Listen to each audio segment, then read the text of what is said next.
Terima kasih Anda masih bersama kami di Kompas Petang. Saya Cynthia Rompas. Saudara militer Iran merilis rekaman video yang memperlihatkan peluncuran rudal sebagai tanggapan atas penerobosan wilayah udara Iran oleh Amerika Serikat.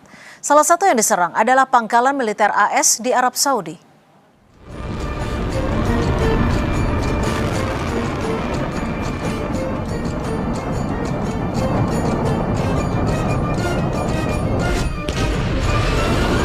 Operasi itu disebut menjadi serangan langsung pertama Teheran ke wilayah Arab Saudi dalam hampir 4 bulan terakhir.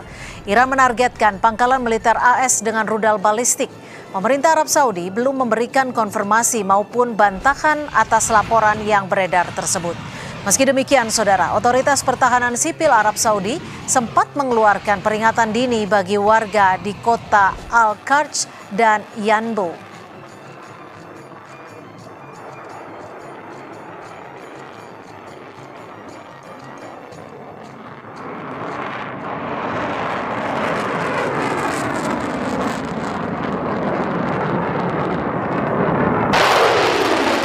Korps Garda Revolusi Iran juga merilis video yang memperlihatkan peluncuran rudal dan pesawat nirawak drone. IRGC mengklaim senjata-senjata tersebut ditembakkan ke arah pangkalan Amerika di Yordania sebagai tanggapan atas serangan AS terhadap infrastruktur Iran.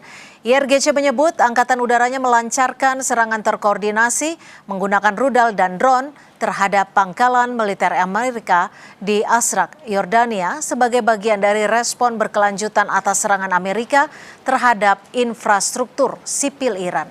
Mereka menyatakan operasi yang dilakukan saat fajar itu merupakan gelombang ke-20 dari operasi Nasr 2 dan menyasar hanggar pesawat tempur serta area parkir pesawat berukuran besar di pangkalan tersebut.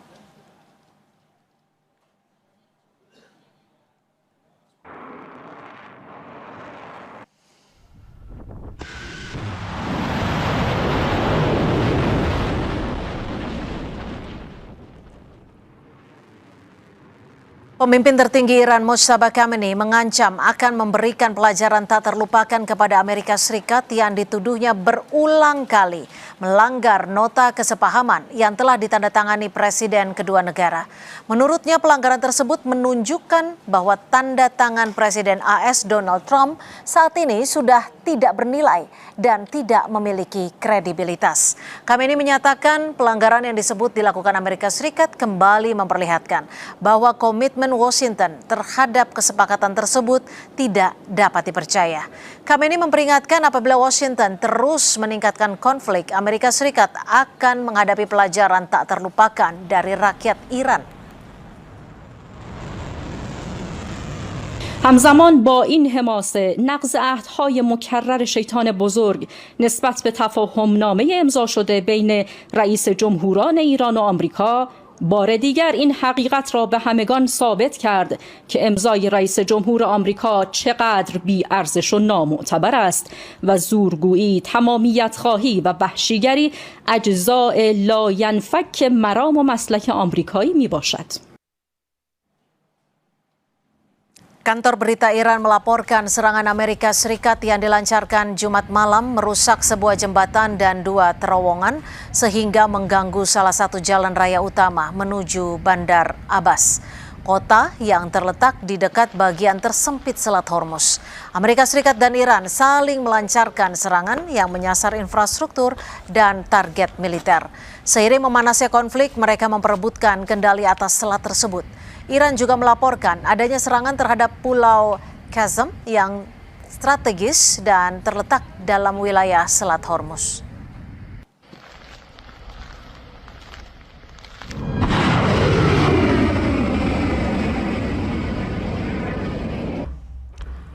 Komando Pusat Amerika Serikat mengumumkan bahwa operasi militer yang berlangsung selama 7 hari berturut-turut terhadap Iran resmi berakhir pada Jumat malam waktu setempat. Selama sepekan terakhir, militer AS melancarkan serangan yang menyasar fasilitas strategis militer Iran, meliputi lokasi pengawasan, infrastruktur, logistik militer, gudang senjata bawah tanah, hingga kemampuan maritim Iran. Militer AS menyebut tetap menjalankan arahan Presiden Donald Trump dan terus memberlakukan blokade terhadap pelabuhan-pelabuhan Iran.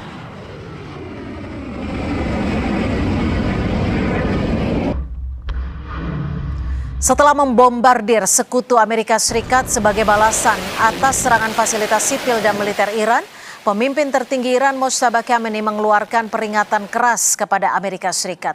Lalu seberapa besar kekuatan Iran saat ini? Apakah Iran mampu melumpuhkan Amerika Serikat dan sekutunya?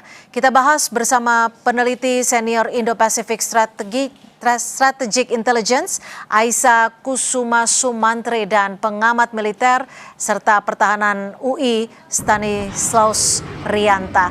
Mbak Aisa, Bang Stani, selamat sore. Terima kasih sudah menyediakan waktunya di Kompas Petang. Selamat sore, Nak. Selamat sore, Mbak Cynthia. Ya, Mbak Aisa, kalau kita lihat eskalasi yang terjadi 7 hari terakhir ini, serangan pertama ke Arab Saudi diluncurkan Iran. Apa sebenarnya pesan dari serangan ini menurut Anda, Mbak Aisa? Jelas di sini pesannya adalah Iran tidak akan tinggal diam kalau Amerika Serikat melakukan eskalasi. Karena kalau kita lihat di sini sebenarnya niat dari MOU-nya masih tetap ada. Apa itu niatnya? Yaitu menghentikan sebenarnya segala bentuk kekerasan dan berusaha untuk mencapai konsesi. Tetapi permasalahannya dari MOU yang ditandatangani di tanggal 19 Juni kemarin, secara operasional ini sudah hilang, ya, sudah disfungsional sebenarnya MOU-nya, karena kedua belah pihak ini sudah melupakan sebenarnya klausal pertama untuk bisa menghentikan segala bentuk kekerasan di Timur Tengah.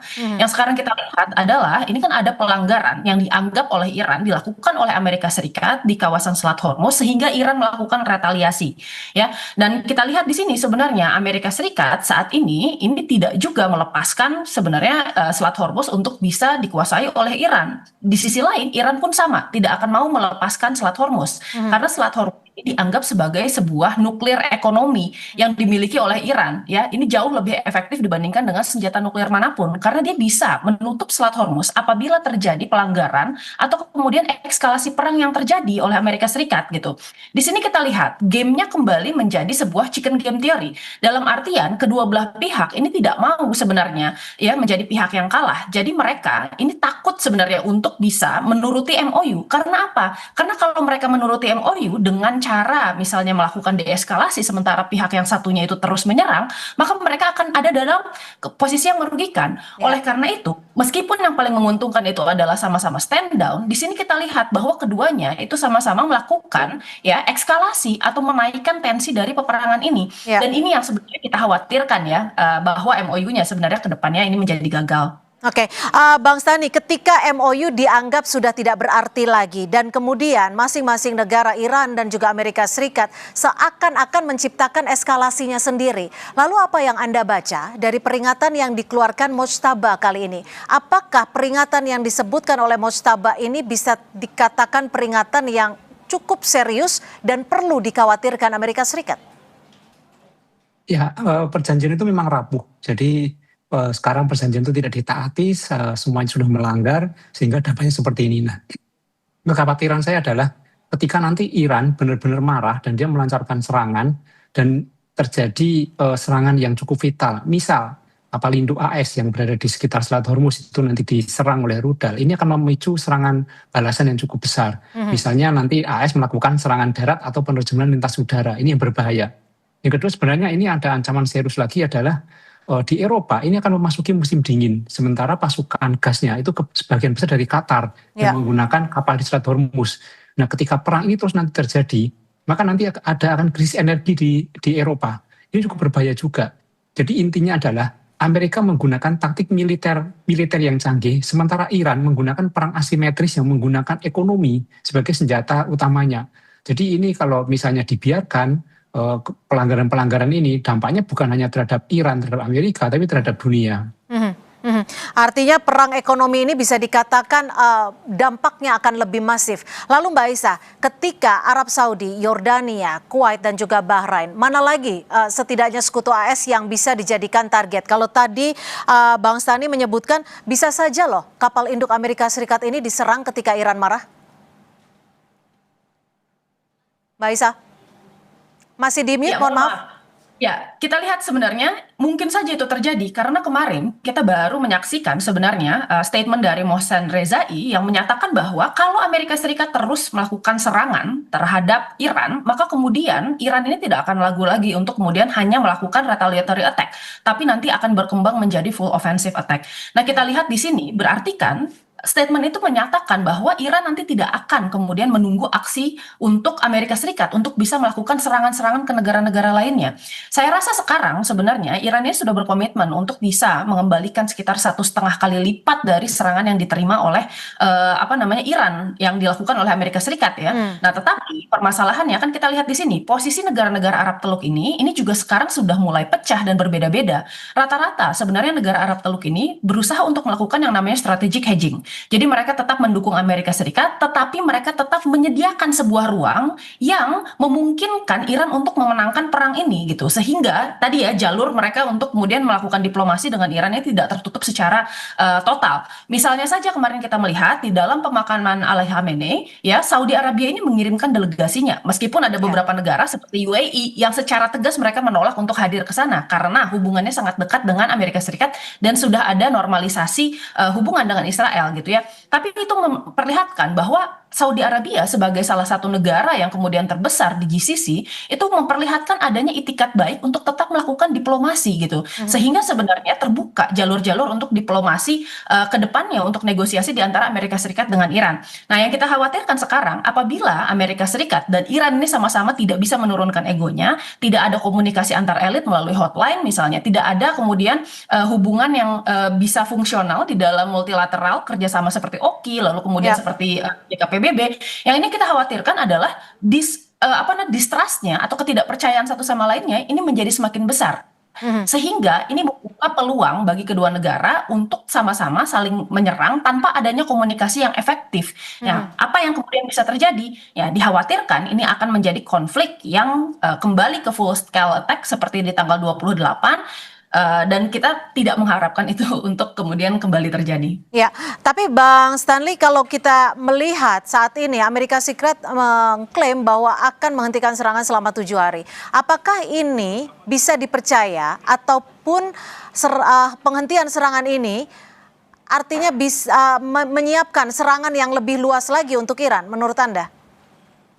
Ya, yang sudah ditandatangani aja kan tidak bisa dipercaya ya. Tanda tangan Trump yang sudah ada saja tidak dipercaya, kemudian tanda tangan Iran juga tidak dipercaya. Jadi apapun pernyataannya saya kira saat ini situasinya belum ada kepastian. Jadi situasi di Timur Tengah itu ketidakpastiannya tinggi. Nah tapi Amerika akan melancarkan serangan yang besar lagi, itu bisa saja terjadi ketika objek-objek vital mereka diserang. Jadi Trump punya kebutuhan juga. Trump punya kebutuhan ingin menunjukkan kepada masyarakatnya bahwa doktrin militer mereka masih kuat. Karena akan ada pemilu selah. Kalau Amerika dianggap lemah, Amerika menunjukkan kelemahannya, ini berbahaya bagi Trump. Saya kira Trump akan terus melakukan serangan yang jauh melebihi Iran dan ingin serangan yang untuk semakin melemahkan Iran supaya dia juga tidak kehilangan muka dengan pendukungnya. Jadi tidak ada kepentingan tunggal di sini, jadi banyak kepentingan yang terjadi sehingga situasinya sulit dibaca dan ketidakpastiannya tinggi. Jadi saya kira pancingan-pancingan Iran itu bisa membuat Amerika melakukan serangan yang lebih besar lagi. Tapi apakah ini artinya amunisi yang tersedia baik dari Amerika Serikat dan Iran ini masih sama-sama kuat, masih memiliki amunisi yang bisa dikatakan membuat eskalasi perang ini lebih besar lagi menurut Anda? Ya pasti Amerika cukup kuat secara teknologi, secara alutsista dia cukup besar kemampuannya. Dan Iran saya kira 40 tahun di blokade, dia di embargo, dia juga mampu menghasilkan alutsista secara mandiri. Kedua negara ini mempunyai alutsista yang cukup kuat dan amunisi yang cukup kuat. Apalagi kita lihat polanya, ketika ada 7 hari serangan, kemudian 7 hari jeda. Jeda ini maksudnya adalah reload ya, reload amunisi, memproduksi amunisi lagi. Jadi nanti serangannya juga akan lebih kuat lagi. Mbak Isa, serangan bisa dikatakan bisa saja meluas, namun targetnya yang juga dikhawatirkan adalah pangkalan-pangkalan militer. Apa yang Anda lihat dari serangan balasan beruntun ini, Mbak Isa?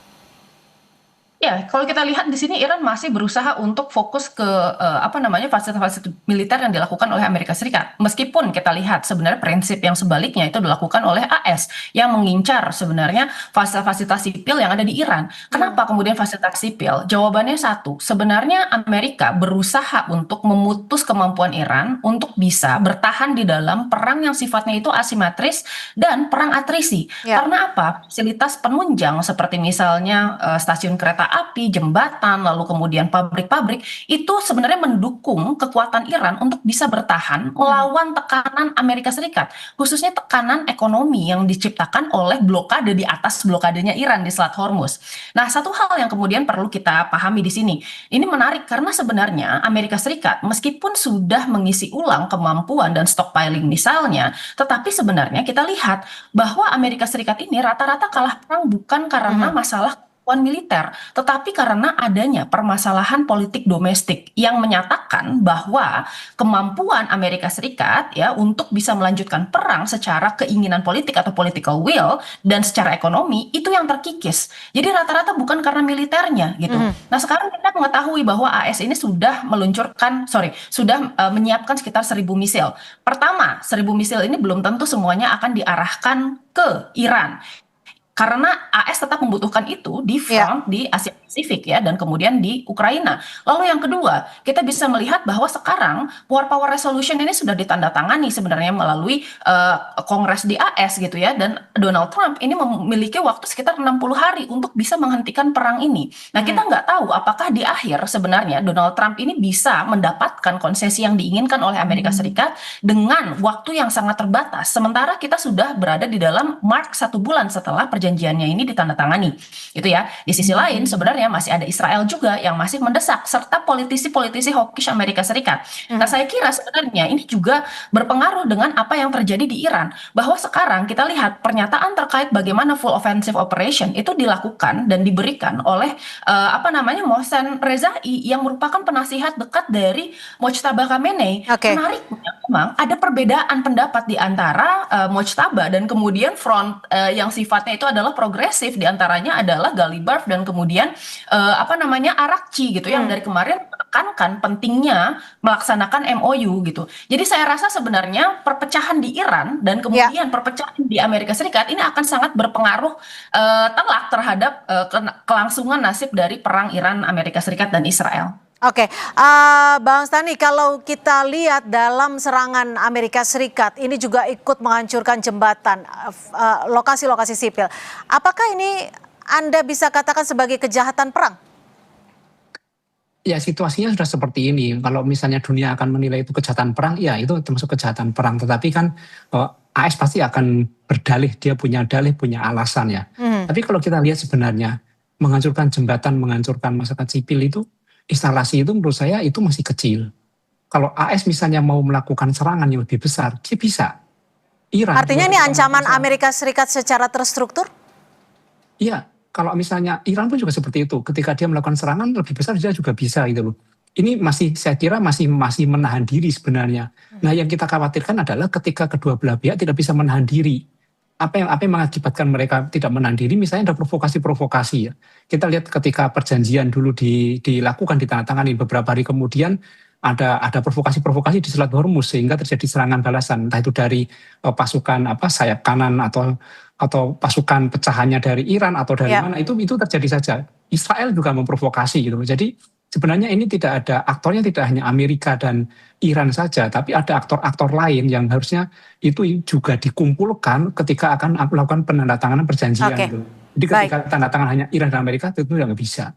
Baik, terima kasih atas perspektif Anda, pengamat militer dan pertahanan Universitas Indonesia, Stanislaus Rianta, dan juga terima kasih Mbak Aisyah Kusuma Sumantri dari Senior Indo-Pacific Strategic Intelligence sudah berbagi perspektif di Kompas.